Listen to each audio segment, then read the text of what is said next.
3, 2, 1, top. Allumage, premier étage.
Welcome to the GHGSat launch show, live from Kourou, Montreal, and London, a truly global event.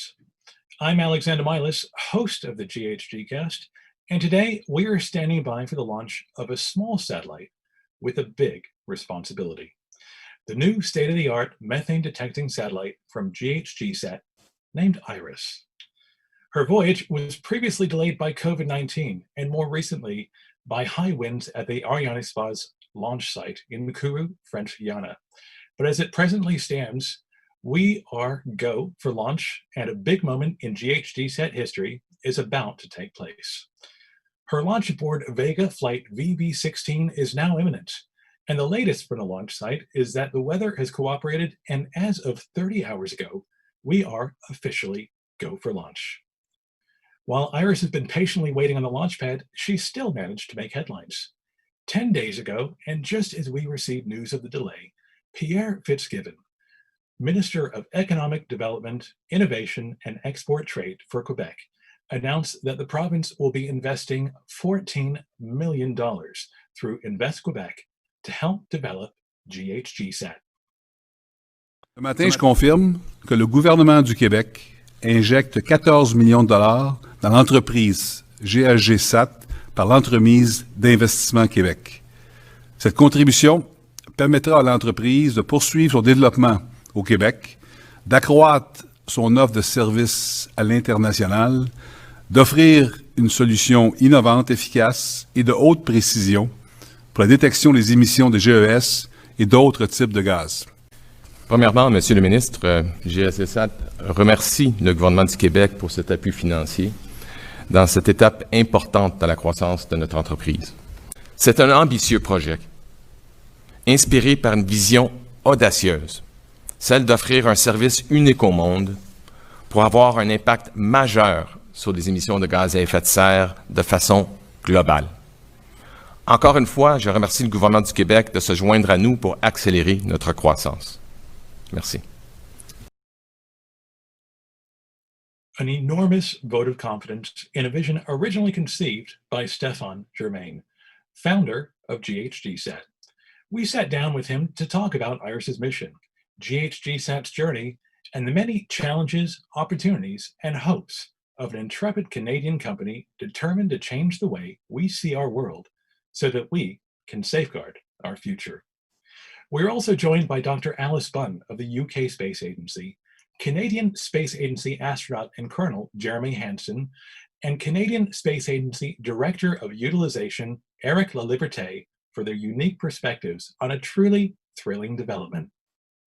Welcome to GHGSat livestream ahead of a very special event, the launch of IRIS, their new state-of-the-art emissions hunting satellite. We'll find out how an intrepid startup from Canada became a pioneer in orbit, why methane matters, and how the world is waking up to emissions. Stefan, how are you doing? And I suppose every rocket launch is exciting, every innovation is thrilling, but for you and the team at GHGSat, this one is especially special. Now tell us why that is. Well, we're launching our second satellite, IRIS, after a long delay caused by a launch failure and then by a pandemic, and now by a little bit of weather. But we're really excited. This is a major milestone for us. Our team's been working towards this moment since we launched our first satellite 4 years ago. And when we showed that we could measure greenhouse gas emissions from space in high resolution. That's never been done before, and nobody's ever done it since. Walk us back to the very first chapter. How did we get here to where we are today?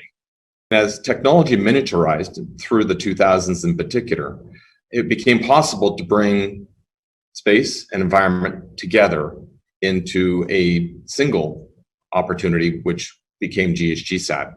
But the real light bulb came from when there was an announcement by the government of Quebec with the government of California for a cap and trade scheme. It's a way of putting a price on emissions of carbon. And that then led me to realize what thousands of people before me had realized, which is when you put a price on a ton of carbon, that as an emitter, you'll be motivated to better understand, control, and reduce your emissions. And so that business opportunity combined with the miniaturization of technology and the opportunity to bring the environment and space together was the genesis of GHGSat. So tell us a little bit about methane. Why does it matter so much? Well, methane matters because it has 86 times the global warming potential of carbon dioxide over 20 years. It accounts for about 25% of all man-made global warming since the Industrial Revolution. But methane is hard to avoid. So first, and it's important to note this, methane is produced naturally. There's lots of natural sources of methane, including peat bogs and wetlands and so on. However, it is also an inevitable byproduct of industrial activity, whether that's landfills, coal mining, agriculture, or oil and gas. So that's the opportunity we saw. Operators in these sectors want to better understand their emissions so that they can control and reduce them. What were the challenges that led GHGSat to space? Well, there's a lot of challenges and a lot of opportunity in space. So first of all, space is a very difficult environment. It's an environment where there's radiation, where there's a vacuum, where there's extremes in temperatures. But space also gives us a unique vantage point from which to offer a service like the one we do. So space allows you to see the whole world, allows you to measure emissions actually with higher accuracy than many existing methods, and allows you to make those measurements at a lower cost. It's a fascinating backstory. So I guess it really begs the question, wasn't this already being done? Sure, national space agencies have been using satellites to measure greenhouse gases in the atmosphere for years, but they're designed to see the whole world every day to inform climate change models. Our measurements are very different. We measure emissions from individual facilities, and we're the only satellite system in the world today that's specifically designed to do this. So tell us about Claire then. What's she like? Well, Claire is amazing. She's helped us prove that we can do what we say we can do. And there was honestly quite a bit of skepticism about that at the beginning. Not everybody really believed that you could measure emissions at a facility level from individual oil wells, for example. Claire is about the size of a microwave oven and weighs just 15 kilograms, but Claire has 100 times the resolution of any other emissions detection satellite. Even today, there's nothing flying that can match her capability. She is our demonstrator, so her job initially was to prove that we can do these ambitious things, that we can actually see individual facilities. And we're very proud that over the last 4 years, we've been able to demonstrate that, to prove that it is capable, it is possible to measure emissions from individual facilities.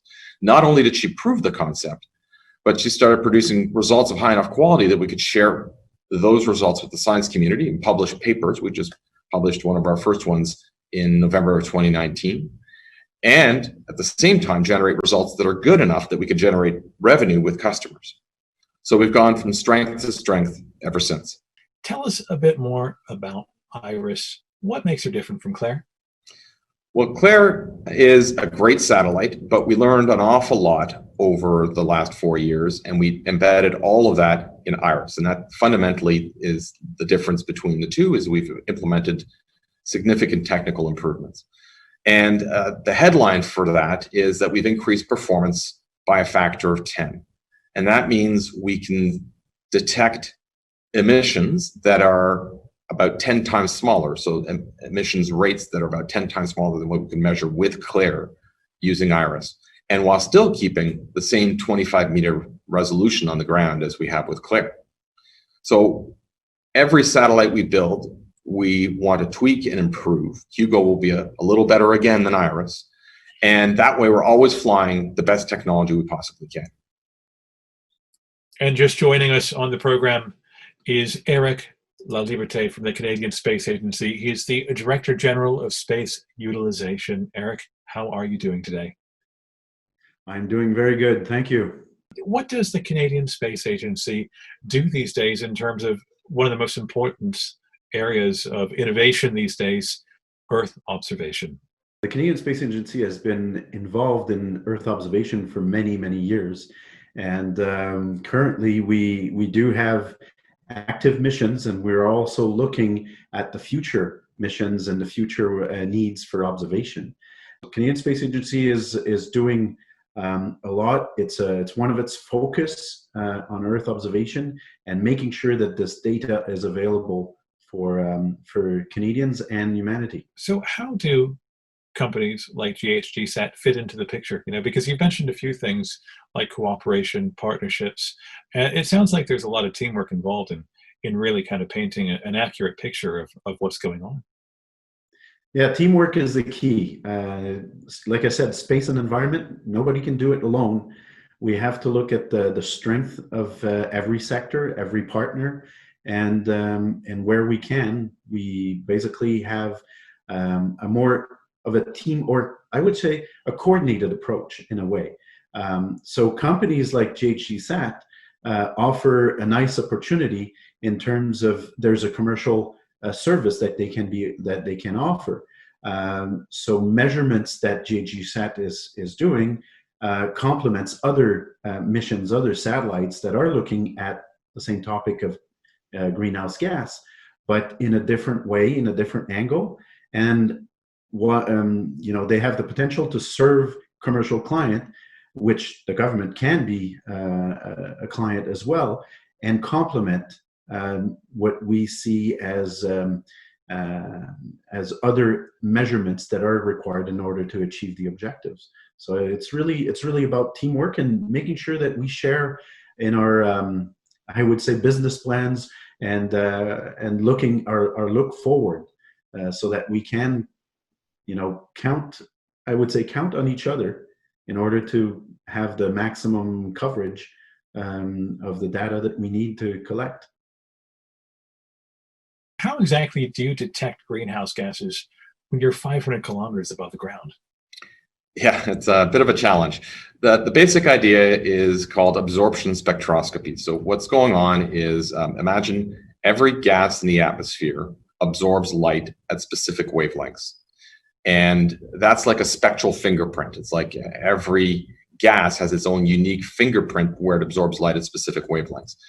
Our instrument is a spectrometer, and that spectrometer is designed to look for that absorption of light at those very specific wavelengths. And when we get the combination of wavelengths and absorptions of each of those, we can build up a picture of how much carbon dioxide and how much methane is present in every one of the pixels that we're measuring in the field of view of our satellite. So, it's quite a challenge, but it's been done by others before us, and obviously by us now with our own special twist. So, fun fact, our instrument was inspired by the Fabry-Perot interferometer. And that was invented, if you can believe this, over 100 years ago in 1899.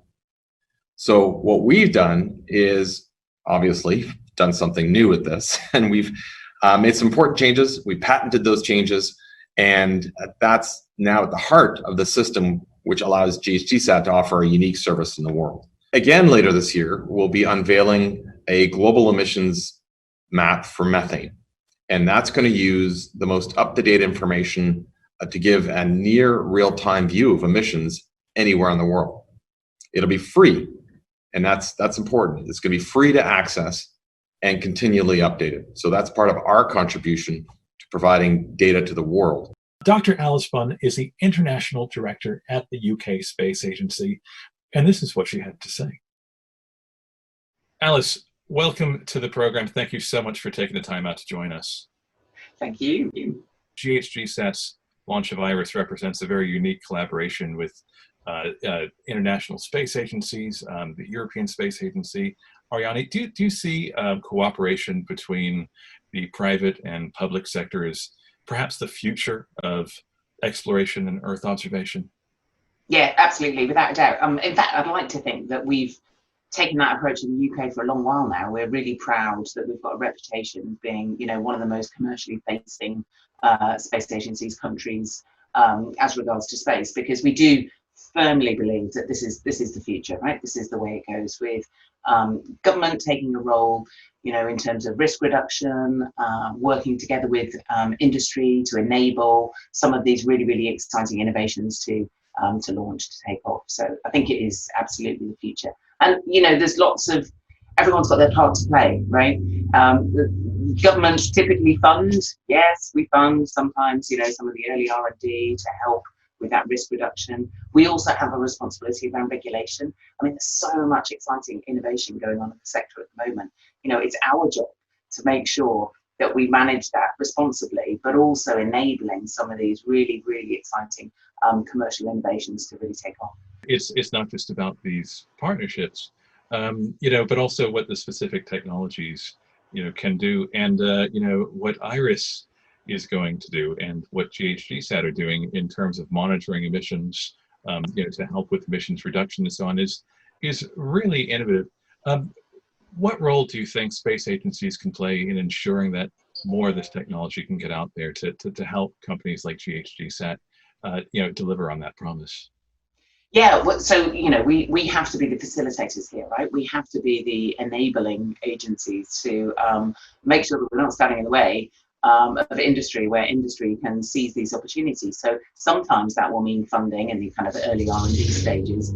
Often it will mean making sure that we're leaning forwards in our regulatory approaches, making sure that we're recognizing the innovation coming down the track and not holding back industry, because I think what's really interesting, and what's certainly true of GHGSat, is the speed at which the industry is moving now. And I think, whereas traditionally you had governments either acting individually or often in big multilaterals, there's a strength to that too, but that tends to be a slower project. It's just the nature of that. The decision making is slower. Contrast that with, companies like GHGSat, and they're just really, pulling things out of the bag at a pace that is really, really impressive, and a pace that you can do, I think, when you're, a private sector operator. So I think, governments need to wake up to that, and they need to be ready to that, and we need to make sure that we've got all those kind of frameworks enabling them to flourish and keep that pace. I guess to many people it's a surprise, because when people think about space technology, they're not always thinking about Earth observation. They're thinking about telecommunications. They're thinking about space exploration. But Earth observation is such a crucial form of what we're doing up there. I know, right? You've totally got me on my soapbox. I could not agree more. I'm absolutely passionate about this. Sure, people think of space and people think about, rockets and astronauts, but actually space is just fundamentally woven into everyday life in a way that most people don't appreciate at all. I very often say, if I'm giving a talk to the general public, you use space 6 or 7 times before you even got to work this morning, and people are surprised. And then you say, okay, did you see a weather forecast? Right. So 99% of that data that goes into the weather forecast comes from space. Did you travel on the train? Did you use the satellite navigation, feature in your car? It's just everywhere, right? Space technology is everywhere, but that is so true for Earth observation. you know, it's fascinating at the moment as we are sitting trying to understand what's happening with climate change. You know, over 50% of the essential climate variables that we need to even understand what is going on with our climate can only be measured from space. I mean, space is such a powerful tool, you know, that powerful vantage point to enable us to understand what's going on our own planet. Yeah, I warned you, you've got me on my soapbox. Tell us what it's going to mean to have not one, but two satellites in orbit. Well, quite simply, it means that we can do more and better for our clients. We can explore a wider area. We can revisit hotspots more often.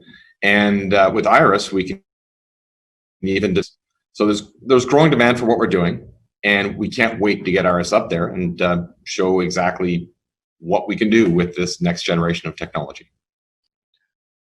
Well, we're absolutely delighted to welcome Colonel Jeremy Hansen to the show today on an auspicious day, to put things mildly. How are you doing today? I'm doing great, thank you. Well, it's wonderful to have you here. And I suppose what's unique about today is it is a little robot being launched. Iris is going up into orbit, and I suppose it's the tendency of people to humanize these. And so I wondered, from your perspective, what might be going through Iris's robotic mind right now? Well, if I were in Iris's shoes right now, I think I'd be kind of in that game day mode. So all the pre-launch jitters that I had the day before are probably now behind me, and I'm focused on the mission ahead. And I know that I'm ready for this. I know that the vehicle is in good shape. I'm in good shape, and I'm excited, and I'm pumped to fly to space. And it is an extraordinary mission, because so much space exploration is frequently focused on what's out there, but not looking back. What's unique about GHGSat's role in telling us more about our homeworld? Yeah, I think that's really a really important aspect of the whole story of space exploration. You know, you're right. We did kind of start out trying to understand what was out there, even in low Earth orbit, trying to understand, you know, space weather and the ionosphere and things like that. But now we just have a total understanding that the best way to take the heartbeat of the entire planet is from space. You put something in an orbit, the Earth rotates underneath it, and you can see the entire planet. And that is truly what this is all about. I think that's the example that GHGSat is giving us, is that, hey, you know, we can take part of the ownership of the problems that face our planet into our own hands. We can collect real and credible data so that we can make educated decisions. And that's what really comes back to its benefit for humanity on really important subject areas like climate change, something that affects all of us. We're already seeing, you know, rise in global temperatures, and it's real. And we need more data to make educated decisions, because there are huge impacts either way. There are economic impacts, but there are certainly impacts to the basic needs of society, things like water and food. All of this is really, really important, that we're understanding the facts. So much of Iris's mission represents the apex of technology. I mean, just like true innovation and so on. Describe the effort by the teams behind something of this nature. What caliber are the engineers, the scientists, the thinkers, all the people who have made this possible? And I wondered if you might want to say a note to many of the people at GHGSat who might be watching. Yeah, well, why don't I start out with, I'm immensely proud of GHGSat. I think they're a shining example of a major contribution to the world. You know, the vision to create something sustainable, something, you know, that's not just government-based, but commercial-based, so that, you know, we can have a sustainable program. You know, we can join teams. Obviously, I'm part of a government program, but the whole idea of government programs is to enable commercial programs to come along and take over niche areas that they're ready to take over. And so GHGSat is leading in this area. I think that's remarkable, and I'm super proud of them. As far as the quality of the people, you know, the engineers, the scientists, the whole team, I just think of them as creators. And our world, our society has always faced challenges, and we will always face challenges. But it's the creators, the people that look at a challenge and say, "Hey, I'm gonna take a bite out of this. I'm gonna take one more step up the mountain." These are the creative and innovative individuals that are leading societies. So we start to work towards a global community that's solving problems together. And that's what I love about space is. In our human spaceflight program, for example, we're setting goals so big that we're bringing people not just from across a country, which we are, but we're bringing people from around the world to take on some of the most incredible tasks that humanity has ever undertaken. And I think that's a great example, on par with the kind of example GHGSat is setting with creating data, figuring out models. I love the fact that there's a sharing of data at the highest levels and then a paying model to make this sustainable. I mean, this is genius. It's brilliant. It's really, really important.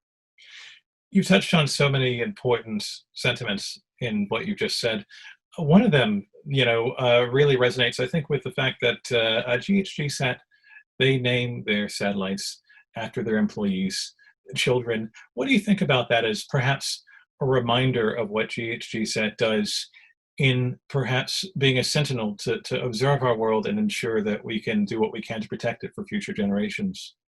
Yeah, I think that is just it. It's just a constant reminder. I mean, we all know these things to be fundamentally true. We know we're custodians of this planet and that right now humanity is dependent on it. And now today we understand we're impacting it. And there's still a lot to learn. And so this idea of being responsible for future generations is something we all fundamentally know, but sometimes you just got to say the things we already know. You just got to repeat them. And that's how you create a culture, a culture of awareness and a culture of action. Colonel Hansen, it's been an absolute pleasure to spend this time with you. Thank you so much. Do you have any final words for the team as they await the launch of IRIS? Just one really important thing, and that is go IRIS. Ladies and gentlemen, we have just received word from Mission Control that the countdown has been stopped due to weather conditions. As we heard Stefan Germain say, there are a lot of opportunities, but also challenges with space. So GHGSat will share any updates on this evening's launch and future potential dates as we receive official confirmation from the flight team.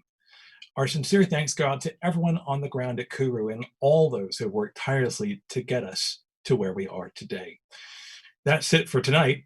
Thank you so much for joining us this evening. We will keep you updated on developments and post the revised launch timings as soon as we know more. And thanks for joining.